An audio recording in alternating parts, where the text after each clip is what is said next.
Hello everyone, नमस्कार। आप सभी का स्वागत है। और मुझे ऐसा लगता है कि आईबीपीएस पीओ का एग्जाम अभी ओवर हुआ है। काफी सारे लोग ऐसे होते हैं कि जब आप प्रिपरेशन कर रहे होते हो ना, बीच बीच में मोमेंटम चेंज हो जाता है, बीच बीच में हमारी जो एनर्जी लेवल होती है वो थोड़ी सी कम हो जाती है। इसका एक बहुत बड़ा कारण क्या होता है?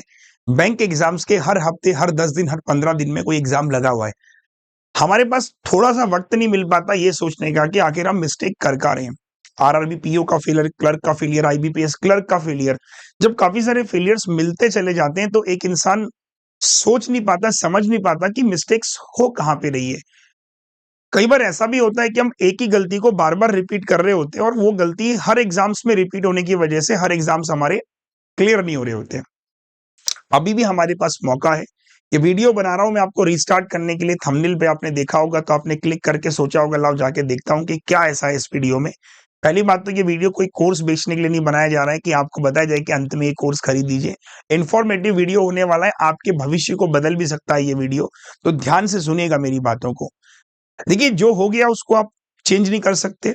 वर्तमान में रह के भविष्य को बदल सकते हैं अगर वर्तमान अच्छा हो गया तो। आज के लिए क्या कीजिएगा, इस वीडियो के खत्म होने के बाद आप पेन उठाइएगा और पेपर उठाइएगा और एक बार ना खुद का एनालिसिस कीजिएगा। फॉर एन एग्जाम्पल मैं आपको बताता हूँ कि जब आप किसी ऐसे दौर से गुजर रहे होते हो कि जब आपको समझ नहीं आ रहा होता कि मैं किस एग्जाम में अच्छा कर रहा हूँ, खराब कर रहा हूँ, तो कैसे एनालिसिस करें। बहुत ही सिंपल तरीका होता है, बहुत ही सिंपल तरीका। एक टॉस कीजिएगा, टॉस कीजिएगा। कोई मैच नहीं करना है, टॉस करना है। टॉस करने के बाद जब तक वो सिक्का हवा में होगा ना, आप बस ये सोचिएगा, एक सवाल खुद से पूछिएगा कि हेड आया तो इसका मतलब मेरी प्रिपरेशन बहुत अच्छी थी और टेल आया तो इसका मतलब प्रिपरेशन में कुछ कमी थी। जब तक वो सिक्का हवा में रहेगा ना, तो आपके अंदर से कुछ जवाब मिल जाएगा कि क्या आना चाहिए।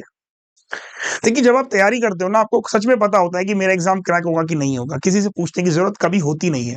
मान लीजिए मैं किसी चीज को तैयार कर रहा हूँ और मैं 100% तो अपनी प्रिपरेशन पे, तो मुझे पूरा भरोसा होता है कि मैं प्री निकाल लूंगा। आप एग्जाम देने जाते हो 50% की पॉसिबिलिटी, 60-70% की पॉसिबिलिटी के साथ। बट आज का एग्जाम अगर आप देखोगे तो आपको पता है कि वैकेंसीज कितनी कम हो गई। अभी आरबीआई असिस्टेंट ने केवल 450 वैकेंसी निकालनी है। क्या लगता है किसका सिलेक्शन होगा? यहाँ पे सिलेक्शन होगा केवल रिपीटर्स का। फाउंडेशन वाला बच्चा निकाल ही नहीं पाएगा, क्योंकि आप खुद देखिए टाइम नहीं है हमारे पास, वैकेंसी इतनी कम है। तो रिपीटर्स जो बच्चे होंगे उन्हीं की पॉसिबिलिटी है यहाँ पे। फाउंडेशन वाले या बिगनर्स वालों की पॉसिबिलिटी खत्म हो गई। एसबीआई पीओ में अभी 2000 वैकेंसी और आनी है। यहाँ फाउंडेशन वाले फाइट मार सकते हैं, लेकिन अगर आप ये चीज नोटिस करें कि कोई भी बैंक एग्जाम जब आता है तो तैयारी करने के लिए 2 महीने हमारे पास होते हैं। आपको समझना पड़ेगा कि आप तैयारी करते कैसे हो। आप तैयारी ऐसे करते हो कि ये नोटिफिकेशन है, इसकी तैयारी करने लग गए, ये आया तो इसकी नहीं। बेटे, आपको सारे बैंक एग्जाम का सिलेबस मैं हर बार बोलता हूं कि एक ये वन टाइम प्रिपरेशन करनी है। वन टाइम प्रिपरेशन की मदद से फिर इन एग्जाम को देने जाना है। अभी तक आप समझ नहीं पा रहे हो और अभी तक आप इस चीज में बड़े कंफ्यूज हो। अगर मैं किसी को सजेस्ट करूं कि भाई बैंक एग्जाम को तेरे को ऐसे क्रैक करना है कि तू एक बार एक फाउंडेशन, अपने से कुछ उम्मीद कर, एक बार फाउंडेशन कर। अब फाउंडेशन चाहे तू देख बेटा सेल्फ कर या किसी टीचर का कोई कोर्स खरीद, जैसे तेरे को कंफर्टेबल है भाई तू वैसे कर। एक बार उठाइए और फाउंडेशन को पूरा कंप्लीट कर लीजिए। हर वो चैप्टर्स, क्वांट के, रीजनिंग के, मैथ्स के, जीए के, इंग्लिश के। फाउंडेशन करने में आपको तकरीबन जो समय जाएगा वो 3 से 4 महीने जाएगा। ये 3 से 4 महीने आपके हाथ में कुछ नहीं आएगा, ना आपके नंबर आएंगे ना कुछ आएगा। लेकिन प्रॉब्लम ये है आपके साथ में कि आप चाहते हो कि ये 3-4 महीनों में ही रिजल्ट आए। जैसे आप गेहूं का बीज डालते हो ना जब खेत में, तो क्या उम्मीद करते हो कि 6 महीने बाद फसल आएगी ना। यहां पर भी सेम वही पेशेंस आपको चाहिए। आज मैं बच्चों को पढ़ा रहा था और मैं यही कह रहा था उनको, एक पी स्क्वायर का फॉर्मूला होता है अपना। पी स्क्वायर का मतलब होता है कि पेशेंस।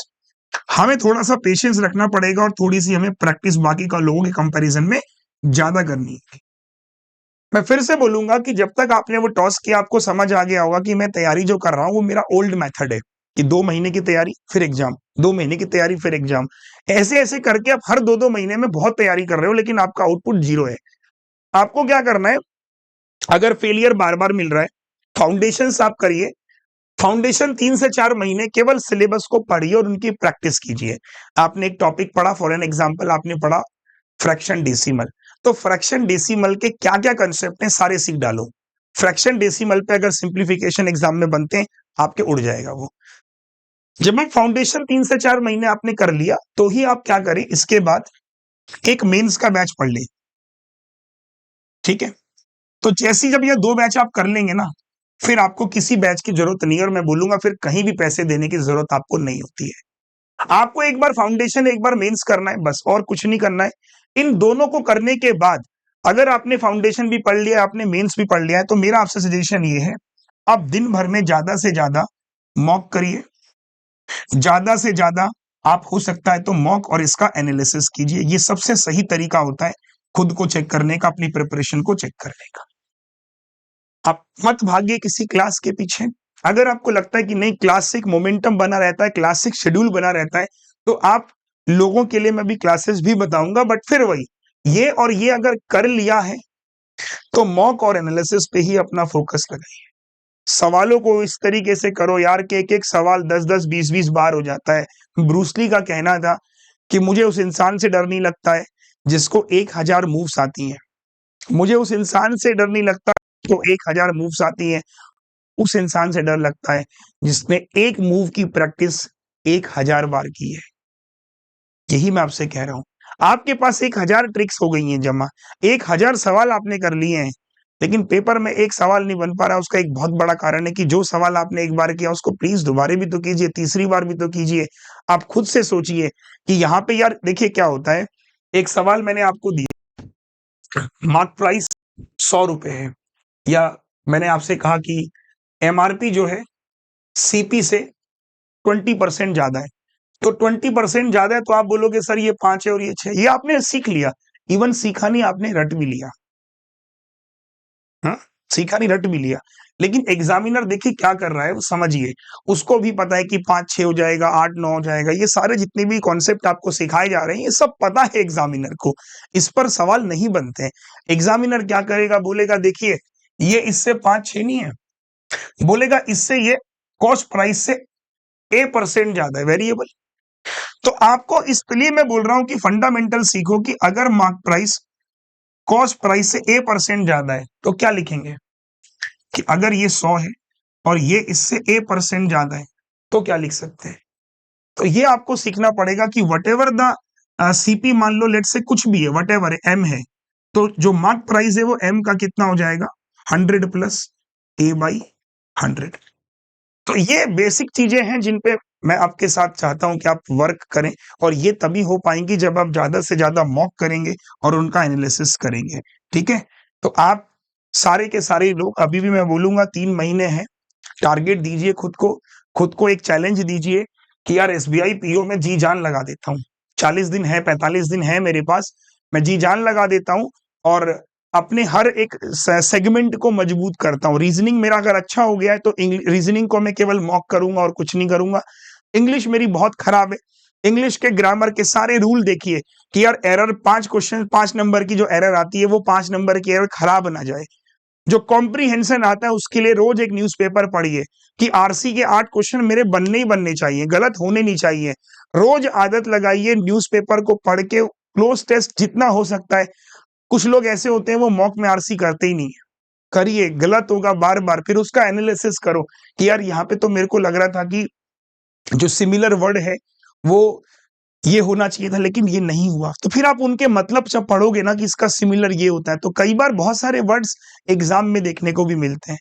ऐसे ही क्वांट सेक्शन में आप जब अर्थमेटिक के सम्स को सॉल्व करते हो तो आप देखते हो कि यार ऐसा क्वेश्चन तो मैंने मॉक में भी किया था, ऐसा क्वेश्चन मैंने क्लासेस में भी किया था। बहुत जरूरी है। जो अपकमिंग हमारे 3 एग्जाम है, 5000 वैकेंसी अब इसमें भी आएंगी, 2 इसमें है, इसमें 7500 वैकेंसीज हैं। कंपटीशन नो डाउट बहुत अच्छा है, मैं ये नहीं बोलूंगा कि कंपटीशन कम है, बहुत सारे लोग कूदेंगे। आपका सिलेक्शन बस इस बात पे निर्भर रहेगा कि आपकी बाकी लोगों से प्रैक्टिस कितनी ज्यादा अच्छी है। मैं वही बोल रहा हूँ, ब्रूसली वाला डायलॉग, आपने एक मूव की प्रैक्टिस अगर 1000 बार करी है, ये नौकरी आपकी है। आप अर्थमेटिक के मत कीजिए 10 चैप्टर, आप 7 चैप्टर ही चुनिए, आप 3 चैप्टरों को छोड़ दीजिए। मेरे से बहुत स्टूडेंट हैं जो आज एसबीआई में नौकरी कर रहे हैं, वो हमेशा बोलते हैं सर मैंने प्रोबेबिलिटी, परमुटेशन, कॉम्बिनेशन, मेंसुरेशन को आज तक नहीं छुआ और मैं एग्जाम में बैठा और एग्जाम क्रैक किया, क्योंकि जितनी जरूरत थी मैंने उतना पढ़ा, मुझे उस समय लगता था मैंने उतना पढ़ा, और ये छोटी छोटी गाइडेंस बहुत काम आती हैं। क्योंकि आपको 100% बनना ही नहीं है, आपका काम तो 70% में भी हो जाएगा, बस शर्त है वो 70% कंप्लीट 70% हो। अब उसमें भी आप थोड़ी बहुत क्या करते हो, बार्गेनिंग करते हो पढ़ाई में, कैसे काम चलेगा? ठीक, उम्मीद करता हूं कि ये वीडियो रीस्टार्ट करने का काम किया होगा। बैठिए, इस वीडियो के बाद सोचिए, एनालिसिस कीजिए कि यार काम करना है। देखो, नौकरी लेनी है तो काम करना है, नहीं लेनी है तो काटते चलिए, साल तो निकल ही रहा है। किसी का कोई नुकसान नहीं होता, याद रखिएगा, नुकसान केवल आपका और आपके माँ बाप का होता है, जो आपसे सपने लगाए बैठे हैं। और किसी का नुकसान क्या? किसी के सपने नहीं टूटते, उन्हीं के सपने टूटते हैं। हर बार जब रिजल्ट आता है आपको फिर कहना पड़ता है मम्मी इस बार भी नहीं हुआ, पापा इस बार भी नहीं हुआ। वो बेचारे पूछ भी नहीं पाते कि क्यों नहीं हो पा रहा तेरा सिलेक्शन, क्योंकि शायद उनको भी ऐसा लगता है कि अगर ऐसे बोलूंगा तो बच्चा डिमोटिवेट ना हो जाए। आपको भी ये सोचना चाहिए कि कब वो दिन आएगा जब मैं अपनी मम्मी पापा से जाके बोलूं कि मेरा इस बार प्री निकल गया और अब मैं मेंस में जी जान लगा दूंगा। जिनकी प्री एग्जाम क्वालिफाई हो रहे हैं, जिनके मेंस एग्जाम क्वालिफाई हो रहे हैं, उनसे मेरा स्पेशली कहना है कि मेरी क्लासेस को फॉलो कर सकते हो। रात 8 बजे मेरी फाउंडेशन चल रही है उन स्टूडेंट के लिए जो रिपीटर्स हैं, फाउंडेशन वाले। कल मैंने कैलकुलेशन पे लेक्चर दिया था, आज परसेंटेज को फ्रैक्शन में कैसे बदलते हैं उसको सिखाऊंगा। और जो बच्चे मेंस वाले हैं, मेंस की क्लासेस मैंने 2 दिन के लिए बंद करी थी, ताकि आप लोग रेस्ट होके सोचें कि कहाँ गलतियां कर रहे हो।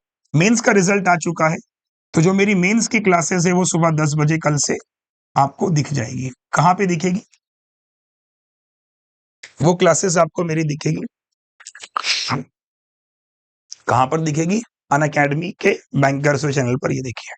ठीक है सर, तो ये चैनल को सब्सक्राइब कर लीजिएगा और क्लासेस मेरी सुबह 10 बजे, रात 8 बजे ज्वाइन कीजिए और डिफरेंस को फील कीजिए।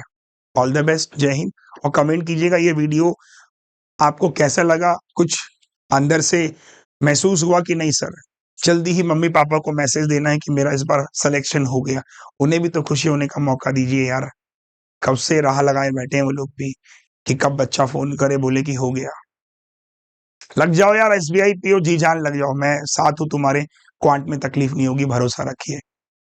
आईबीपीएस पीओ का मैं खुद एग्जाम दे के आया था, मैंने आपको एनालिसिस भी किया था कि गलतियां क्या कर रहे हो आप लोग, जो सेक्शंस करना नहीं उसको जबरदस्ती कर रहे हो, फेल ही होगे भाई, समझो। ठीक है, समझदार बनो और आगे बढ़ो। ऑल द बेस्ट, मिलते हैं रात 8 बजे। Thank you.